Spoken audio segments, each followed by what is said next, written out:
કેમ છો વિદ્યાર્થી મિત્રો? મજામાં? તમે પણ મજામાં છો અને હું પણ મજામાં છું. ગુડ મોર્નિંગ બધાને. ઓનલાઈન શિક્ષણમાં આપણે અભ્યાસ કરી રહ્યા છીએ. વિષય વાણિજ્ય વ્યવસ્થા અને સંચાલન, સ્ટાન્ડર્ડ 12 કોમર્સ, ચેપ્ટર નંબર 2, સંચાલનના સિદ્ધાંતો, જેને અંગ્રેજી શબ્દમાં કહેવાય છે પ્રિન્સિપલ્સ ઓફ મેનેજમેન્ટ.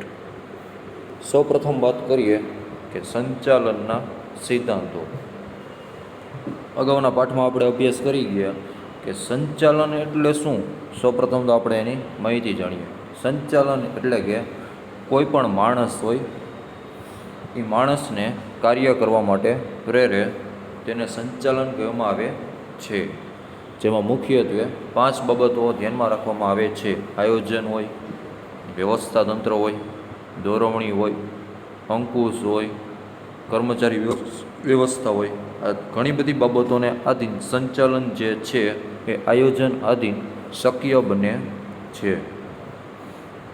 હવે આજે આપણે જે અભ્યાસ કરવાનો છે, ફર્સ્ટ ઓલ ઓફ યુ આપણે ઇન્ટ્રોડક્શન મેળવેલું. ઇન્ટ્રોડક્શન મીન્સ કે પ્રસ્તાવના જાણી લઈએ.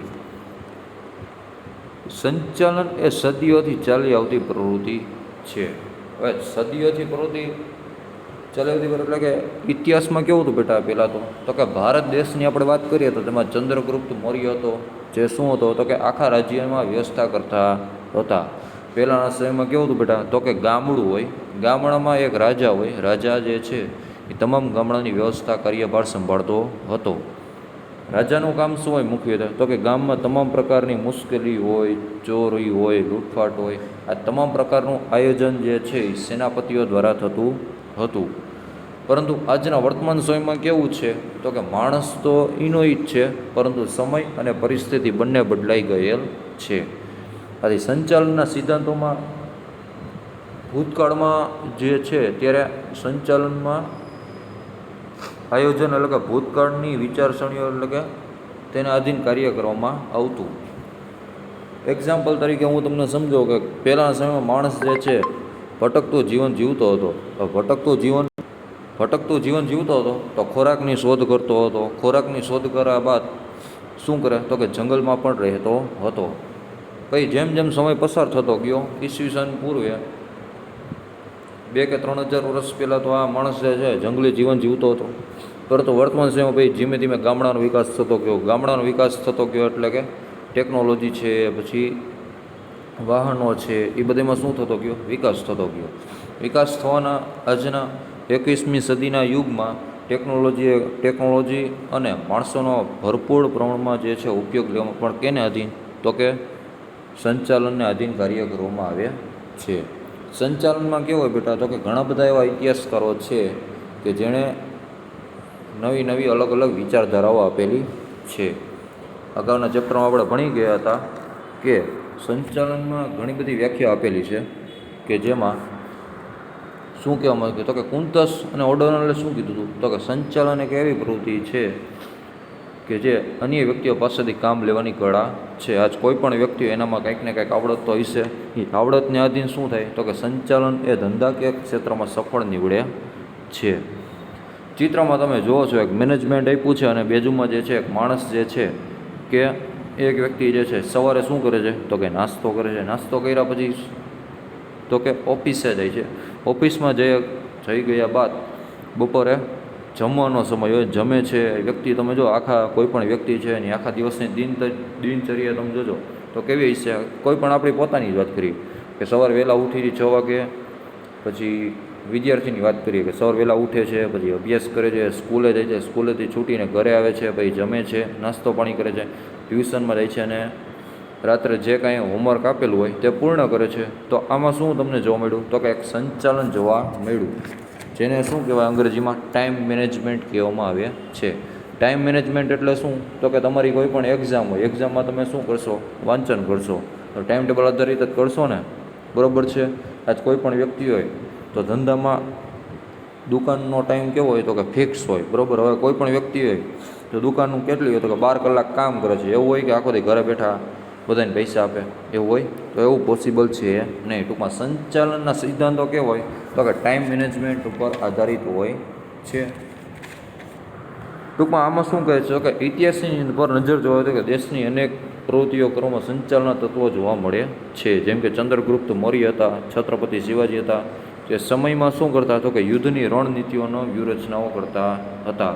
તમે પૃથ્વીરાજ ચૌહાણની સિરિયલ કદાચ જોઈ છે કે યુદ્ધમાં શું હોય તો કે પહેલાં શંખ વગાડે, પછી સેનાપતિઓ પહેલાં તો યુદ્ધ શરૂઆત કરે જ નહીં, પહેલાં તો આમ સામસામે રાજાઓ શું કરે, પત્રવ્યવહાર કરે. પત્રવ્યવહારમાં જો અનુકૂળ હોય તો યુદ્ધ થાય નહીં, પણ અમુક એવા સંજોગો ઊભા થાય તો યુદ્ધ કરવું શક્ય બને છે. એટલે આ બધું જે છે સંચાલન ઉપર આધાર રાખે છે. ટૂંકમાં સંચાલન એટલે શું તો કે આયોજનની ભૂતકાળ અંગેની વિચારણા કરવામાં આવે અને ભવિષ્યમાં શું કરવામાં આવે તો કે અમુક નીતિ નિયમો ઘડવાને આધીન જે સિદ્ધિના કાર્ય કરવામાં આવે એને સંચાલન કહેવામાં આવે છે. એક ખૂબ જ સરસ મજાનો પ્રશ્ન છે કે સંચાલનના સિદ્ધાંતોનું મહત્ત્વ અંગેની ચર્ચા કરો. જે મુદ્દાસરમાં આપેલો છે, આપણી ટેક્સ્ટબુકમાં પણ ડિટેલ્સમાં વધારે આપેલો હશે, તો જે આપણે પ્રશ્ન જે છે ટેક્સ્ટબુક આધારિત કરીશું. ફર્સ્ટ ઓફ ઓલ આપણે જોઈ લે કે સંચાલનના સિદ્ધાંતોનો અર્થમાં શું કહેવામાં આવે તો કે સામાન્ય અર્થમાં જોઈએ કે ધંધાકીય એકમમાં માનવ વર્તણૂકને સાનુકૂળ બનાવવા માટે અમુક નિયમો સિદ્ધાંતો ઘડવા પડે છે. એટલે સંચાલનના સિદ્ધાંતો ઘડવા પડે છે જેથી તે સીધી સરળ બને છે. આ સિદ્ધાંતોને સંચાલનના સિદ્ધાંતો કહે છે. સામાન્ય ભાષામાં શું કહેવાય કે કોઈ પણ માનવ વર્તણૂક, આ તમે જો ભારત દેશ છે, આપણા કોઈ પણ ફેમિલી મેમ્બર હોય, આપણા મિત્ર હોય, સગા સંબંધી હોય, તો ઘણા બધા વ્યક્તિઓમાં શું હોય તો કે પોતાનું કોઈ પણ વ્યક્તિ હોય એ કેવા બે પ્રકારના વર્તન કરે, એક તો સારું કરે અને બીજું ખરાબ કરે છે. હવે માનવ વર્તણૂકને સાનુકૂળ બનાવવા માટે તમે શું કરશો તો કે નીતિ નિયમો અને સિદ્ધાંતો ઘડશો. કોઈ પણ ધંધો હોય તમારા નીતિ નિયમો કેવા હોય તો કે ફિક્સ હોવા જોઈએ. માની લો કે તમે કોઈ પણ કંપનીના માલિક છો, તો કંપનીના માલિક સૌપ્રથમ શું કરશે તો કે ધંધામાં પહેલાં તો કઈ રીતે માલનું વેચાણ કરવું, ફર્સ્ટ ઓફ વ્યૂ કઈ રીતે માલનું વેચાણ કરવું, પછી કર્મચારીઓને જે છે એનું ટાઈમ મેનેજમેન્ટ જોવું પડશે, પછી કર્મચારીઓ જે છે વ્યવસ્થિત સારી રીતે કાર્ય કરે છે કે નહીં, સમયનો બગાડ કરે છે. પછી અમુક સિદ્ધાંતો ઘડવામાં આવે જે કેવું હોય તો કે સિદ્ધાંતો કયા પ્રકારના ઘડવામાં તો કે સમયગાળો કેવો હોય તો કે ફિક્સ હોય, કામના કલાકો કેવો હોય તો કે ફિક્સ હોય. અમુક કર્મચારીઓ જે છે એને કામ ન આવડતું હોય તો એને તાલીમ આપવામાં, બઢતી આપવામાં આવે વગેરે જેવી બાબતો જે છે સિદ્ધાંતોમાં ઘડવામાં આવે છે. બરાબર. ટૂંકમાં એક ગુજરાતીમાં કહેવત છે કે કુંભાર જે છે એ માટલું બનાવે છે તો ટીપી ટીપીને જે છે માટલું એકદમ પહેલાં તો શું કરશે તો કે ઘોડાનું જે પૈડું હોય છે એના ઉપર શું કરશે, પહેલાં માટી ગોઠવશે. માટી ગોઠવીને એનો યોગ્ય હાથ જે છે યોગ્ય હાથ વડે શું કરશે, ભીની માટી છે એને યોગ્ય આકાર આપશે અને માટલું જે છે એક ભઠ્ઠીમાં ગરમ કરશે, જેથી માટલું જે છે એકદમ કઠણ થઈ જશે અને પાણી આપણે ભરી શકાય છે. માની લો કે કાચું માટલું હોય તો માટલું ખૂબ જ ઝડપથી તૂટી જાય ને. ટૂંકમાં આ કહેવત જે છે એ માણસ ઉપર સફળ બને છે. કોઈ પણ માણસ હોય બરાબર, હવે એને કોઈ પણ કામકાજ શીખવવામાં ન આવે તો ધંધામાં શું હોય તો કે કાર્ય સફળ થાય નહીં. આથી એને પ્રેરણા અને પ્રોત્સાહન પોતાની જ્ઞાન અને બુદ્ધિ, આવડત, કળા, કૌશલ્ય દ્વારા જે સિદ્ધિમાં વધારો થાય તો તેને સામાન્ય ભાષામાં કર્મચારીઓને શું કહેવાય તો કે નીતિ નિયમ, દોરવણી અને કોઈ પણ વ્યવસ્થિત સારી રીતે વ્યવસ્થાને આધીન કાર્ય કરવામાં આવે છે.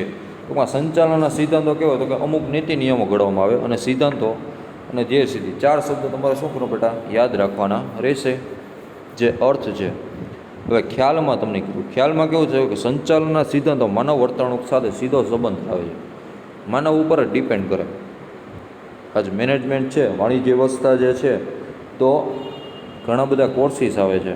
તો કોર્સમાં શું હોય તો કે માસ્ટર ઓફ બિઝનેસ એડમિનિસ્ટ્રેશન, તો કે ધંધો કઈ રીતે કરવો ને એ તમામ પ્રકારના અભ્યાસ જે છે એ શીખવવામાં આવે છે, જેથી માણસને ભવિષ્યમાં પ્રોબ્લેમ પડે નહીં. ઓકે. તેથી સમયાંતરે તેમાં જરૂરી નવા સિદ્ધાંતોનો ઉમેરો અવકાશ કરે છે. આવા સિદ્ધાંતોનો નિર્ણય ઘડતર અને તેના અમલીકરણ માટે વિસ્તૃત કરવામાં આવે છે. ઓકે. હવે સંચાલનના સિદ્ધાંતોનું મહત્ત્વ જે છે એ કઈ રીતે આધીન થાય છે તો તેને કહેવામાં આવે. માની લો કે કોઈ પણ એક કર્મચારી છે, બરાબર. હવે કર્મચારી છે એ કંપનીમાં કામ કરે છે. હવે એની બઢતી આપવામાં, બઢતી એટલે કે શું, તો કે કર્મચારીને પગારમાં વધારો થાય, સારું કામ કર્યું હોય તો એને ઇનામ આપવામાં આવે. આવી તમામ બાબતો જે છે યોગ્ય માર્ગદર્શન કર્મચારીને પૂરું પાડવામાં આવે છે. હવે આમાં મહત્ત્વ તમને કીધું. ફર્સ્ટ ઓલ ઓફ યુ પહેલો પોઈન્ટ શું કીધો મહત્ત્વમાં, તો કે સંચાલકીય કાર્યક્ષમતામાં વધારો. કાર્યક્ષમતામાં તમે વધારો કઈ રીતે કરશો, તો કે સંચાલનના સિદ્ધાંતોમાં મુખ્યત્વે શું હોય, તો કે અમુક નીતિ નિયમો અને બાબતો ઘડવામાં આવે. તો અમુક નીતિ નિયમો બાબતો ઘડવા માટે શું કરવું પડે, સૌ પ્રથમ તો કે કોઈ પણ ધંધામાં કેવું હોય બેટા, તો કે કોઈ પણ કંપની હોય, ધંધો, કોઈ પણ વ્યક્તિ હોય, એમાં મેઇન વ્યક્તિ શું કરે, તો કે સૌ પ્રથમ તો પહેલાં આયોજન કરશે.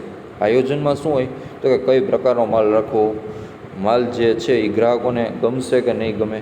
સૌ પ્રથમ તો વિચારસરણી કરવામાં આવે. વિચારસરણી થયા બાદ કાર્યક્ષમતામાં વધારો કરવા માટે શું કરશે, એક વ્યવસ્થા ઊભી કરશે. વ્યવસ્થામાં એક કર્મચારી અને બીજો કોણ બેટા, તો કે યંત્ર હોય. આ બંને ભેગા મળીને શું કરશે, તો કે કાચા માલનું તૈયાર માલમાં ઉત્પાદન કરશે અને બજારમાં લાવશે. આથી ગ્રાહકો શું કરશે, વસ્તુ પ્રત્યે ખરીદી કરશે અને ધંધાની કાર્યક્ષમતામાં શું થયો, તો કે વધારો થયો. એક્ઝામ્પલ તરીકે હું તમને કહું કે જથ્થાબંધ વેપારી એટલે એ તો તમને ખ્યાલ જ હશે. ઓકે. બીજો પોઈન્ટ તમને શું કીધો, તો કે સંસાધનોનો ઇષ્ટતમ ઉપયોગ અને અસરકારક વહીવટ. હવે આમાં કેવું હોય, તો કે ધંધાકીય એકમ પ્રાપ્ત કરવા માટે શું હોય, તો કે માણસ જે છે, કોઈ પણ માણસ જે છે ભૌતિક સાધનોનો ઉપયોગ કરશે. મોટા ભાગે સંસાધનો ઇષ્ટતમ ઉપયોગ એટલે શું, ઇષ્ટતમ એટલે કે વધારેમાં વધારે ઉપયોગ કરવો. ભૂતકાળના સમયમાં તમે જોવા જઈએ તો યંત્રોનો બહુ ઓછા સમય ઉપયોગ થતો. 21મી સદીમાં તમે જુઓ કે વાહનોનો દિવસે દિવસે તમે જોજો ઉપયોગ થતો. કેમ, તો કે ઓછા સમયો ખૂબ જ ઝડપી કામ જોવા મળે છે. અત્યારે તમે જો કોરોનાનો કાળ ચાલે છે, બરાબર. ટ્રાન્સપોર્ટની જે સુવિધા અગાઉના 1.5 વર્ષથી તમે જો લોકડાઉન જેવી પરિસ્થિતિ હતી, પરંતુ ધીમે ધીમે સરકાર શું કરે છે બેટા, તો કે છૂટછાટ આપે છે. તો સાધનોમાં ટ્રાન્સપોર્ટમાં કેવું હોય, તો કે માની લો કે અહીંથી તમારે બહારગામ જવું છે, બરાબર. તો સાયકલ લઈને જાવ તો કેટલા અઠવાડિયે દિવસ જેવો ટાઈમ લાગશે. એની જગ્યાએ બસમાં જાવ તો 5 કલાકમાં તમે શું કરો, તો કે એક શહેરમાંથી બીજા શહેરમાં તમે પહોંચી શકો છો.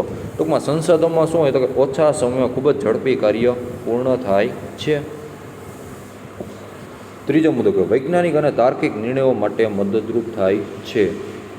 હવે આ પોઈન્ટ જે છે ને એમાં કેવું છે બેટા, તો કે કોઈ પણ નિર્ણય હોય, નિર્ણયમાં કેવું હોય, તો કે સિદ્ધાંતો બહાર પાડવાનો. સિદ્ધાંતો એટલે કે ચોક્કસ કાર્ય કરવા માટે શું કરે, તો કે માણસ સક્ષમ બને. આજ કોઈ પણ માણસ હોય, ભગવાને બધાને મગજ એક સરખો આપ્યું છે, પરંતુ બધાની વિચારસરણી કેવી છે, તો કે અલગ અલગ જોવા મળે છે. અલગ અલગ જોવા મળે એટલે કે સાયન્ટિફિક રીતે તમે વિચારો તો બધામાં શું હોય, તો કે આ વ્યક્તિઓ શું કરે છે, બધા એકબીજાની સાથે કમ્પેર કરે છે. ખરેખર એવું હોવું જોઈએ નહીં. ટૂંકમાં ભેદભાવ હોવા જોઈએ નહીં. ટૂંકમાં તાર્કિક નિર્ણયો બધાના કેવો હોય, તો કે અલગ અલગ હોય છે, બરાબર. ચોથો પોઈન્ટ શું કીધો, તો કે બદલાતા જતા ધંધાકીય પર્યાવરણને પહોંચી વળવા માટે આધુનિક સમયમાં કેવું હોય, તો કે સામાન્ય રીતે સંચાલનના સિદ્ધાંતોમાં કેવું હોય, તો કે યોગ્ય માર્ગદર્શન પૂરું પાડવામાં આવે. હવે માર્ગદર્શન પૂરું કોણ પાડે, તો કે આજના વર્તમાન સમયમાં કેવું હોય, તો કે ફેક્ટરી જે છે એ હવાનું પ્રદૂષણ કરે છે, પાણીનું પ્રદૂષણ કરે છે, ઘણી બધી પ્રકારનું તમને શું જોવા મળે, તો કે પ્રદૂષણ જોવા મળે. તો પ્રદૂષણ ઘટાડવા માટે શું કરે છે, તો કે સરકાર જે છે અમુક પ્રકારની જે નેશનલ એન્વાયરમેન્ટ ઉપર શું કરે છે, તો કે કાર્યરત છે. એ કાર્યરત એટલે કે કોઈ પણ ફેક્ટરી ઉદ્યોગ હોય, બરાબર, વધારે પડતું નુકસાન કરતો હોય તો એ ફેક્ટરીને બંધ કરવા માટે ઘણી બધા પ્રયાસો કરવામાં આવે છે. અથવા તો શું થાય, તો કે કામના કલાકો ઘટાડવામાં આવે છે. ટૂંકમાં ધંધાકીય પર્યાવરણને નુકસાન ન થાય તેવા સંચાલનના સિદ્ધાંતો હોવા જોઈએ. સામાજિક જવાબદારી અદા કરવા માટે. સામાજિક જવાબદારી એટલે શું, તો કે સરકાર જે છે અમુક એવા નિર્ણયો લે છે. હવે તમે આંકડા માહિતી પ્રમાણે જોશો ને તો 2001થી લઈને 2010 લગી ત્યારે મોંઘવારી કેવી હતી, તો કે 5થી 10% ઓછી હતી, બરાબર. ખાધા ખોરાકની વસ્તુ તમે જો 2010થી લઈને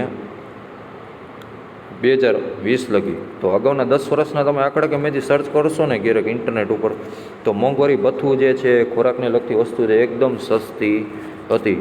તો દર 10 વર્ષે શું થાય છે તો કે મોંઘવારી વધતી જાય છે. આથી સરકારની જવાબદારી શું બને તો કે બેરોજગારી છે, મોંઘવારી છે, એ સતત લક્ષ્યાંકો કેવો હોય તો કે સિદ્ધ કરવા માટે શું કરવું પડે તો કે સરકારે સતત પ્રયત્નો કરવા જોઈએ. છઠ્ઠો પોઈન્ટ છે સંશોધન, તાલીમ અને વિકાસ માટે ઉપયોગી. હવે સંશોધન, તાલીમ, વિકાસ, હવે આ બાબત જે છે મુખ્યત્વે કેમાં લાગુ પડે તો કે કર્મચારી વ્યવસ્થામાં લાગુ પડે છે. કર્મચારી જે છે સંચાલનના સિદ્ધાંતો માટે કાર્ય તો કરે જ છે, પરંતુ ઓછા સમયમાં ખૂબ જ ઝડપથી નિર્ણયોને ઘડતરો કરવા માટે યોગ્ય ઉપરી અધિકારીઓ તરફથી માર્ગદર્શન પૂરું પાડવામાં આવે છે. આથી કર્મચારીઓ જે છે એ શું કરે તો કે એને જે કોઈ પણ કાર્ય ગમે છે તેને લગતું કામ સોંપવું જોઈએ. આથી ધંધામાં શું સૌપ્રથમ તો સંશોધન કરવામાં આવે. સંશોધન થયા બાદ કર્મચારીઓને પહેલાં તો એક્ઝામ્પલ લઈએ કે કોઈ પણ કર્મચારી હજી નવો જ છે, બરાબર, તો આપણે એની સૌપ્રથમ શું કરશી, પરીક્ષા લેશી. પરીક્ષામાં જો સફળ થશે તો એને યોગ્ય તાલીમ આપવામાં આવે અને સાથે સાથે શું થાય તો કે એને તાલીમના અધીન વિકાસ કરવામાં આવે. વિકાસ એટલે શું તો કે કર્મચારી કામ તો કરે જ છે, પરંતુ ઓછા સમયમાં ખૂબ જ ઝડપી કામ કઈ રીતે કરવું તેને તાલીમ આપવામાં આવે છે. તાલીમ માટે પણ તમે કોઈ પણ મોટી એવી કંપની હોય તો એમાં એક અલગ વિભાગની રચના કરવામાં આવે છે. ઓકે, તો સંચાલનના સિદ્ધાંતોનું મહત્ત્વ અંગેની ચર્ચા કરો. જે આ એમપી પ્રશ્ન છે તમારા માટે, વધારે તમારે ડિટેલ્સમાં જોવો ટેક્સ્ટ બુકમાં આપેલો છે. આપણે જે છે એ ડાયરેક્ટ એક્ઝામ્પલ થ્રુ જ સમજીએ છીએ. તો વિદ્યાર્થી મિત્રો, તમને આ પ્રશ્ન એકવાર સમજાઈ ગયો છે ને એકવાર પાકું કરી લેજો. નેક્સ્ટ ક્વેશ્ચન છે સંચાલનનું સ્વરૂપ. હવે બેટા સંચાલનનું સ્વરૂપ કીધું છે. હવે આ પ્રશ્નમાં તમારે એક પોઈન્ટ શું યાદ રાખવાનું, સંચાલનમાં આ એક જે પોઈન્ટ જે છે શું કયો યાદ રાખવાનો તો કે સંચાલનનું સ્વરૂપ તમને કીધું. હવે સંચાલનનું સ્વરૂપ એક સરળ ભાષામાં તમારે મુખ્યત્વે કઈ 5 બાબતો યાદ રાખવાની તો કે સૌપ્રથમ તો પહેલાં શું થાય તો કે આયોજન જોવા મળે. આયોજન જોયા બાદ સૌપ્રથમ જોવા જઈએ તો સંચાલનનું સ્વરૂપ. સંચાલનના સિદ્ધાંતોના સ્વરૂપમાં તો કે સંચાલનના સિદ્ધાંતોમાં આયોજન હોય, પછી વ્યવસ્થાતંત્ર આવે, કર્મચારી વ્યવસ્થા આવે, ધોરણી આવે અને અંકુશ આવે. 5 બાબતો જ્યારે ભેગી થાય ને ત્યારે સંચાલનના સિદ્ધાંતો શક્ય બને છે. ઓકે, પહેલાં ચેપ્ટરમાં તમે વ્યવસ્થિત સારી રીતે વાંચ્યું હોય છે એટલે સેકન્ડ ચેપ્ટરમાં વાંધો આવશે નહીં, કારણ કે આ એક વાણિજ્ય વ્યવસ્થાના ચેપ્ટર જે છે એકબીજા ઉપર ડિપેન્ડ કરે છે. બસ સંચાલનના સિદ્ધાંતો વ્યવહારુ તારા જ છે, જડ નથી, પરંતુ આ સિદ્ધાંતોને કાર્ય કરવા માટે માર્ગદર્શિકા જે કાર્ય અને કારણનો સંબંધ ધરાવે છે. સંચાલનના જુદા જુદા કાર્યો જેવા કે આયોજન, વ્યવસ્થાતંત્ર, ધોરણી, અંકુશ, અમલવારી વખતે સંચાલન સિદ્ધાંતો શક્ય બને તેટલા નિર્ણય પડતર માટે માર્ગદર્શિકાની ભૂમિકા પૂરી પાડે છે. નિષ્ણાતોનું કહેવું છે કે આ સિદ્ધાંતો ભાગ્યે જ મોટે ભાગે સત્ય હોય છે, પરંતુ સંપૂર્ણ સત્ય હોતા નથી. તેમાં પણ અપવાદરૂપ જોવા મળે છે. કારણ કે આ સંચાલનનું સ્વરૂપ કેવો બેટા તો કે કોઈક અમુક આયોજન ન કરતો હોય, પરંતુ શું કરે તો કે ડાયરેક્ટ વ્યવસ્થા ઊભી કરી નાખે. અમુક માણસો કેવો હોય તો કે કંપનીમાં આયોજન કરતા જ ન હોય, પરંતુ કોઈકને કોઈક વ્યક્તિઓ શું હોય તો કે મેનેજર આધીન કાર્ય કરાવતા હોય છે. ટૂંકમાં આમાં સંચાલન શાસ્ત્રીએ કેવું કીધું તો કે બધું અલગ અલગ કહ્યું છે. હવે સ્વરૂપ એટલે શું તો કે સંચાલનનું સ્વરૂપ જે છે મુખ્યત્વે 5 બાબતો ઉપર કાર્યરત તો છે, પરંતુ સ્વરૂપ કેવું છે તો કે સ્ટેપ બાય સ્ટેપ તબક્કાવાર આધારિત કાર્ય કરે છે. સાર્વત્રિક પહેલો પોઈન્ટ કીધો છે, સરસ મજાનો છે કે સાર્વત્રિક સ્વીકૃતિ કીધી. સંચાલનના સિદ્ધાંતો મોટે ભાગે કેવા હોય તો કે ધંધાકીય એકમોને લાગુ પાડી શકાય છે. સૌપ્રથમ તો શું કરવું પડે ધંધામાં તો કે આયોજન કરવું પડે.